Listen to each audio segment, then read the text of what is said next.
4:39 remaining in the second quarter as Tad Hill stands at his own 27.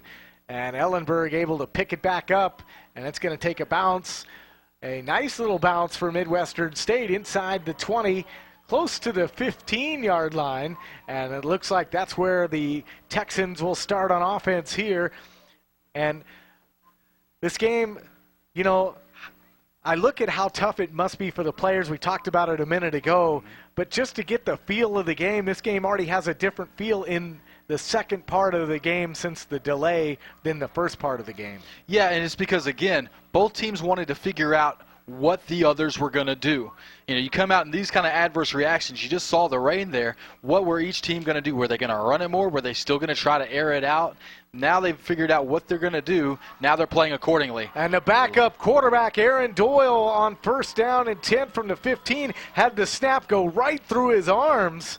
And the ball is going to be down at the 11-yard line. That's going to be a loss of 4 yards. Call it second down and 14. Kevin Burdo teed off that time on Aaron Doyle as he got to him, took him down deep, even deeper into Tarleton State territory. Now the Texans looking to get out of the shadow of their end zone. Doyle just under pressure from the get-go as he fumbles this snap, goes right through his arms. And here comes Burdo breathing down his neck. Nick Stevens back into the game at quarterback. Wow. And wow, right away as Vaughn tried to get through the hole, there to stuff him was Tim McGill, the senior out of Eastern Arizona University when he transferred, and a tackle a week ago. There's a tackle for a loss right there. This got a very key part of the defense for Midwestern State. 30 tackles in 2009, 26 tackles last season, already up. That will be his 8th tackle of the season so far. Third down and 18 now for Tarleton State. Look at that pelting rain. Ball at the 6-yard line. Stevens in his own end zone. Now he's in trouble, and he's just going to throw it up into the air and nowhere to go. Again, Tim McGill, the man in hot pursuit. And it looks like a penalty flag is down in the end zone, and likely this might be a hold, and this could be a safety. Will this end up being a safety, or is it out? That is a safety. So a holding in the end zone results in the safety. So now Midwestern State leads at 16-13, and they're going to get the ball back. That is big. Remember, we go back to that missed extra point by the Texans on the first score of the night. Again, here we go. Just down by 1 they were to Midwestern State. Now with the hold in the end zone, which was akin to Stevens running out of the back of the end zone, this gives Midwestern State's free points and the ball back. You said it. This is going to be tough, even though it's just a 3-point ball game.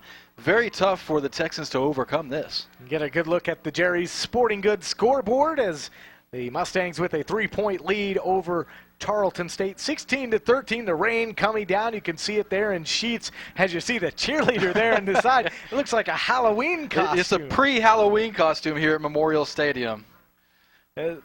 Well, tough night to be on the chain gang tonight. Very tough to be anybody out on that field, whether you're wearing a jersey, a chain gang, or as you can see, a plastic bag there for the Tarleton State Texan cheerleaders. And a great job by our camera crew tonight in very trying circumstances. So Great job by everybody. Thank you to everybody making this broadcast possible as the Texans will kick off from their own 20-yard line, and they'll have to give it back to the Mustangs. They'll kick it off a tee here, as it looks like you normally get a free kick coming into the game. You normally get a free kick, which a lot of teams will end up kind of punt-style kick this, but Texans defer and choose to go with the tee, number 20 for Tarleton State. That's a sophomore out of Henrietta, Texas, just down the road, Blake Weist. Local flavor from the Bearcats. The kick is up. It's a pooch kick. Kind of a pooch kick, you're right, and taken up by one of the upmen for Midwestern State. That was Matt Ellerbrock, and Midwestern State, pretty good field position, close to the 50-yard line. We'll see where they spot the football, but if you're Head coach Bill Maskell, the 10th-year head coach of the Mustangs, now with a 3-point lead and kind of a mistake by that Tarleton offense. You want to go pound it down their throats now. Absolutely. You took the words right out of my mouth. You want to step on the throttle and go, go, go. And this is exactly where Coach Maskell wants to lead this offense to show no mercy. And you watch for a lot of ground game behind this very strong offensive line. Pipkin comes in here, gets his second consecutive series as the tailback for the Mustangs on 1st and 10 from the 42. Kelsey has time. Now he's going to get out of the pocket, runs towards the Texans sideline. Oh, and that could be a flag. He was taken down relatively late. In on the stop for the Texans was Desmond Jackson, the safety. And that's where Brandon Kelsey's so dangerous. He was basically bottled up for a sack, for a loss of yards. Pump fakes it, basically tucks it back in via tuck rule, and runs for positive yardage. Brings up 2nd and 9 with 2:48 to go. 2nd down and 9 from the 43 as the give goes to Pipkin, and he shows a big-time burst, and that looks like it's going to be good enough for a 10-yard pickup and a Mustang first down. And Jimmy Pipkin really raising some eyebrows. He has just been dynamic since he's come into this football game. Wow, he found the hole and hit it hard, and nobody knows that more than number 29, Charlie Moore for Tarleton State, as he's still looking to find what was the license plate of that truck that just ran me over. In Texans territory at the 47-yard line. Kelsey keeps it himself, and he's going to be brought down just past the 40-yard line. Nice stop defensively by Dan Jackson, the Rover, the junior out of Mansfield, Texas. Again, this offense for the Mustangs, very tough to figure out who's going to have the ball, because if you stop one option, you got to answer for the other. It's exactly what the Texans forgot to do on that play. 8-yard pickup. It's 2nd down and 2 from the 39-yard line for Midwestern State. 1:56 and counting here in the first half. Kelsey goes to the air, finds David, little left side flat, makes one tackler miss, and then he's brought down. Dan Jackson was in on the stop along with Brian Ford, the redshirt junior out of Houston, Texas. Going to have a flag on the play. Dan, going to have to see where this sorts out. Holding on the Mustangs, that's going to back it up. It's going to negate every bit of that David Little catch and run. See where the foul took place at, the penalty, and they're going to back it up now. It was right there at the tackle, basically, as they back it up. Now brings up 2nd and 7 from the 43-yard line. Tarleton, a 4-3 defense as they bring in the Rover, makes it look like a 5-man rush. This makes it look like the old 52 defense. Pipkin still in there as the single setback, and Pipkin's going to bust up through a hole, and he's across the 35 down to the 34-yard line. A nice little pickup there, and a Midwestern State first down, call it a 9-yard pickup, and they're just putting it right on the back of Jimmy Pipkin and moving. And that was a great delay there by Pipkin as the handoff from Kelsey, as he took this, saw what the defense was going on, what the defense was giving him, delayed, got his angle of attack, and took forward for a 9-yard gain, enough for a first down. Midwestern State is going to take a timeout here with 1:16 remaining in the first half, holding a 3-point edge over the Texans from Tarleton State. Midwestern State was ranked 22nd in the country a week ago, and they climbed up 4 spots in the polls after just a total beatdown of Incarnate Word last week in the Alamo City. But really, this Midwestern State team really starting to gain notice in Division II. I mean, they always have, but they're really starting to climb the polls at 4-0, maybe going to 5-0 if they can get a win this week. Yeah, and it's against quality opponents. That's the thing about Midwestern State, averaging, I believe, right at 45, 48 points a game, as they are just serving notice to everybody that nobody can really stop us. Really the thing that's going to look here is that Mother Nature is going to be the biggest defender here, probably hold Midwestern under that average this we'll yet to be seen whether or not they're going to move up any more after this outing. Timeout on the field is over. It's 1st and 10 from the 33 as it's going to go right up the middle. Great Kelsey moves. keeps himself. He breaks through one tackler, still on his feet at the 5. Touchdown, Midwestern State. What a run by Brandon Kelsey, 33 yards, and that's putting your foot on the gas pedal right there. My goodness, foot on the gas pedal and changing directions left and right as Kelsey showed off his wheels. Look at him move right, left, dodge some tackles, and he turns on the speed, gets a good block, eludes a foot tackle, and he's in for 6. And just a tremendous athlete and a great blocks downfield. Credit the entire team that time, helping Kelsey in for the touchdown.